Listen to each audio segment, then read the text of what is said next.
Good morning, everybody. It is a bit cloudy today. Saturday, what is it, the 18th maybe? Check it out, let's see. Yes, the 18th. You know, I forgot to call and wish my sister a happy birthday. That's on the 15th, and I forgot all about it. I think. Is that the 15th? I can't remember. But anyway, I hope everybody's doing very well. We're here on Saturday, like I said, done with the week. We got the project done with Wayne Electric Company. We got some other opportunities that are coming up with a product launch from a company here in North Carolina, doing a big product launch. And I just got some word last night that I have some other jobs coming up. We're going to go forward with the Buy Dirt episode, and then we're going to do a couple of real estate properties. So I got some work. That's good. Very stress relieving. Kind of makes you want to cry when you hear you have work. You're like, oh God, thank you. But you just got to be feeling blessed and feel very thankful and have a lot of gratitude for that. So what's going to be more interesting is that the next episode of Buy Dirt is going to be a duck hunting episode. You know what that means, folks?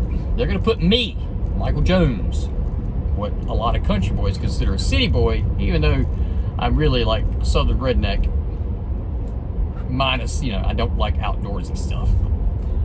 But anyway, they're going to put me in a duck blind box, like one of those ones that submerge into the ground. And I'm not going to be hunting or like pulling the trigger of a gun. Like, I'm not going to be actually hunting, but I'm going to be with several guys doing a duck hunt. And I hear that it is mighty cold, super cold. So I got to get me some like USB warming jackets and some pants and some socks, because I am going to die out there in that cold. I know my friend said I'm going to need some waders. So I'm going to see if I can find me a couple of those, bring me some drinks while I'm filming. He's talking about waders, like walking in waders, which I've never done. I'm scared of walking in the swamp and just like, what if I step in one of those little soft holes like you hear about? Like with little soft holes that go down like 40 feet in the swamp. Like, I don't want to step in one of those and just get sucked under. Everybody's like, where's the camera guy at? Where did he go? Oh, he stepped in one of those manholes in the bottom of the swamp. I don't know. Quicksand too? I don't think there's any quicksand here. Quicksand would be up. Whew, that'd be tough to get out of though, man. What do they say? You're not supposed to move. The more you move in quicksand, the faster you bury yourself.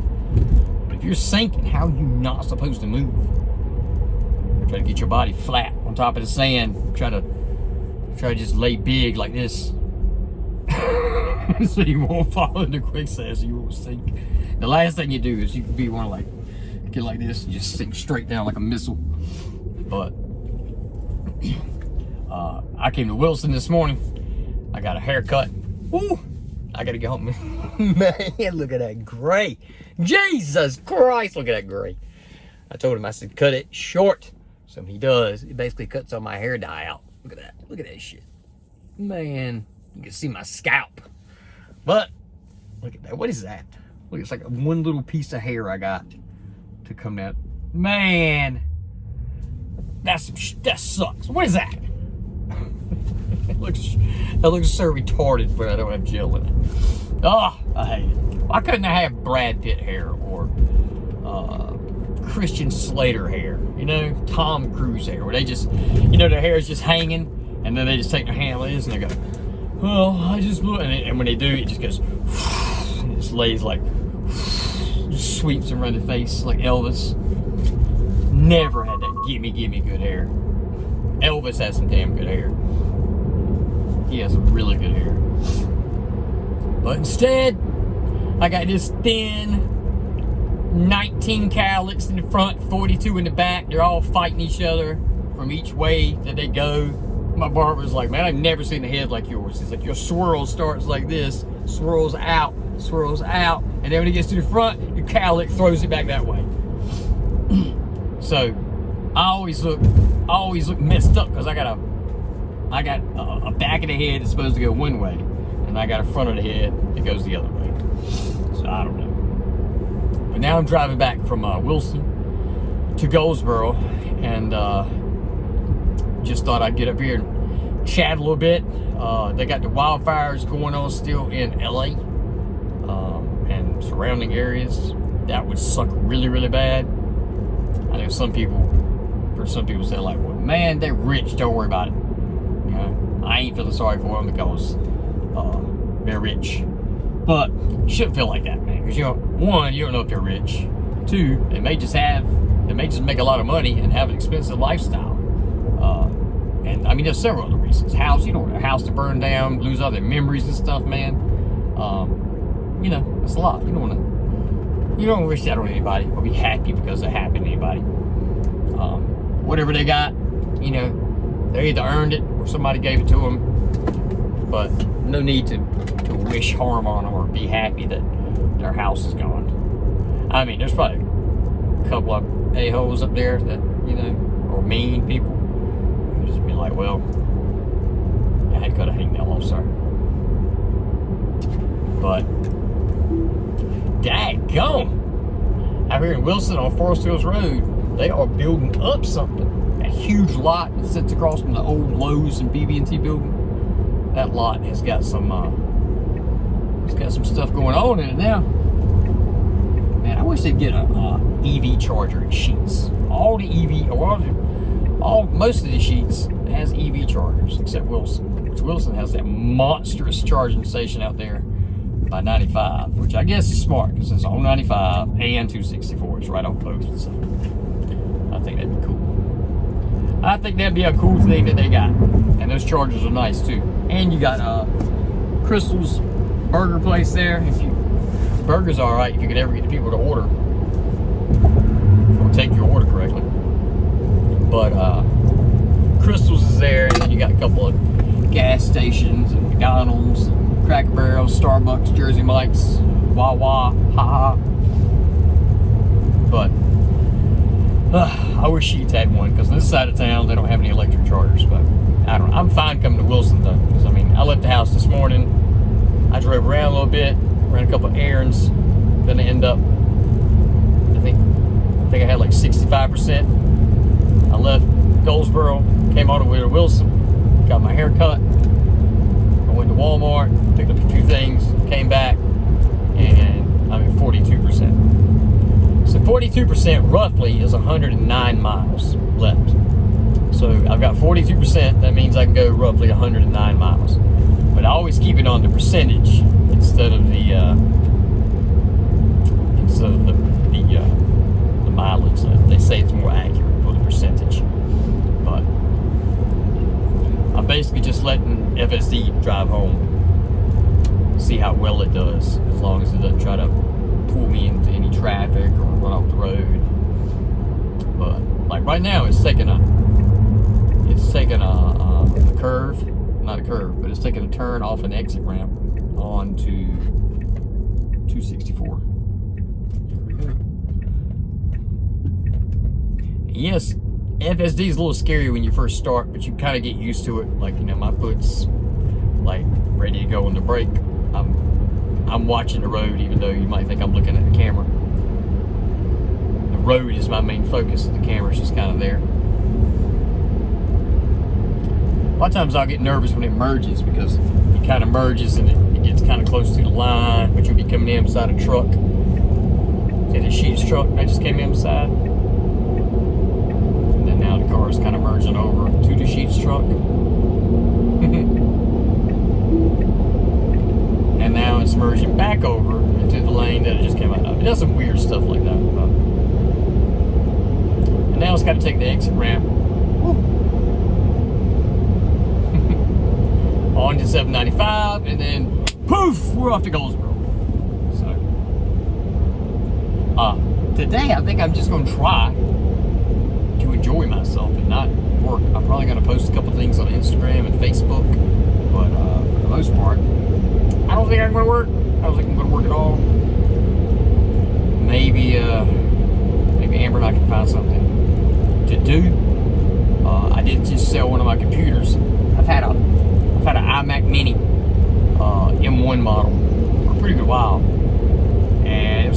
just for an extra computer, because I had a computer crash on me one time in the middle of a wedding. And, you know, I kind of got the feeling like, oh, I should have a spare. And then I bought the spare, and, you know, a year and something later, I hadn't turned it on or anything. So, being in the business is a little tight right now.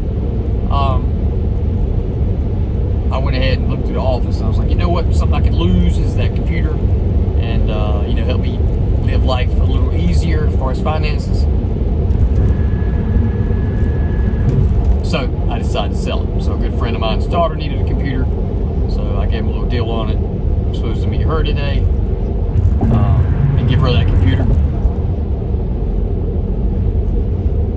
My son, he is in like Peoria, Spring something, Illinois.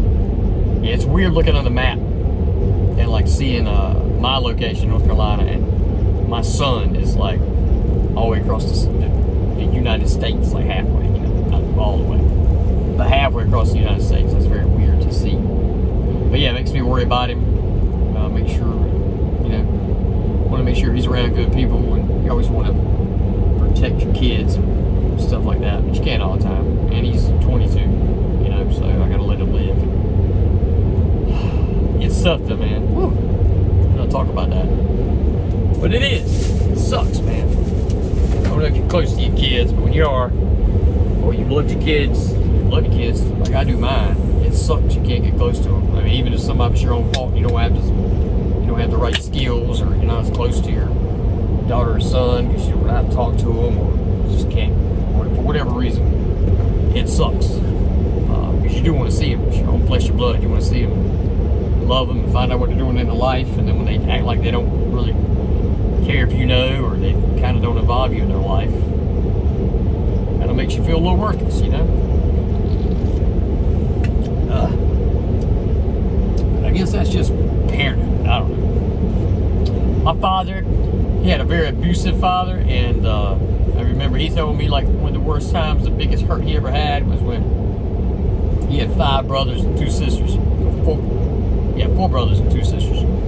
And he got off the school bus, and his dad was sitting there with one of his friends. His dad was an alcoholic. And my dad got off the bus, and he said that his dad looked at his friend. He said, he pointed to my father, and he said, "See that guy right there? See that boy right there?" He said, "He won't ever amount to a damn thing." He said, "That's the black sheep of the family right there." And my dad said that hurt him so bad down deep, like that his own father would say that about him. Man, so I think when Dad raised me, he was like, you know, he never gonna say nothing like that to my kid. Make sure he believes in himself and all this stuff. Make sure he knows he can do anything he wants to. But he ain't gonna be living no life like me. But I don't know. Being a father is tough, and it stays tough. And nobody knows what they're talking about. Everybody's flying by the seat of their pants. You may have friends that tell you this or that about fatherhood, or, you know, what the problem is, you need to beat your kid, you know, to get them straight and all this. Like, I don't think that's the answer. But just watch who you listen to, because everybody's flying by the seat of their pants. They don't know anything, man. I mean, after you parent and your kid grows up like 25, you may have some retrospective advice like, oh man, if I could go back and do this. But while everybody's doing it, it's their first time being a parent and all that, they don't know. Nobody knows. I didn't. Just try to treat your kid good, you know. I don't know. Not that I'm the best father, but at least try to love your kids, let them know you love them. Let them know they can be anything. You know, believe in yourself. If you can do that, if you can make a kid do that, I guess the rest is kind of up to them.